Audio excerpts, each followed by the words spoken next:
তাহলে এমসিইউতে দেখানো iron man আর নতুন নভেল ডক্টর ডুমের মধ্যে যদি লড়াই হয় তাহলে কে জিততে পারে?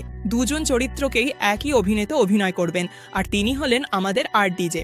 ডক্টর ডুম কতটা শক্তিশালী হতে চলেছে তার কোনো ইঙ্গিত এখনও মার্ভেলের তরফ থেকে দেওয়া হয়নি, কিন্তু একটা কথা নিশ্চিত, ডক্টর ডুমকে হারানো এত সহজ হবে না, কারণ ওকে থামাতে মাল্টিভার্সের বিভিন্ন অ্যাভেঞ্জার্স আর সুপারহিরোরা একসাথে আসবে। কিন্তু ফ্যান্টাস্টিক ফোরের মুভিতে আমাদের দেখানো হয়েছে যে ডক্টর ডুম কতটা জিনিয়াস হতে চলেছে, কারণ সে রিচার্ডসের বিল্ডিংয়ে কোনো সিকিউরিটি অ্যালার্ম অ্যাক্টিভেট না করেই ঢুকে পড়ে। এতে এটা নিশ্চিত হয়ে যায় যে ডক্টর ডুমের জিনিয়াস মস্তিষ্কটা ফ্যান্টাস্টিক ফোরের রিচার্ডসের থেকেও বেশি শার্প। কিন্তু এটা কি আয়রন ম্যানকে হারানোর জন্য যথেষ্ট?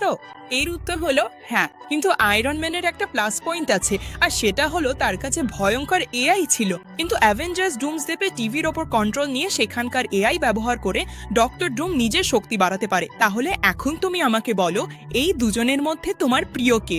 আর যদি এদের মধ্যে ফাইট হয় তাহলে কে জিততে পারে?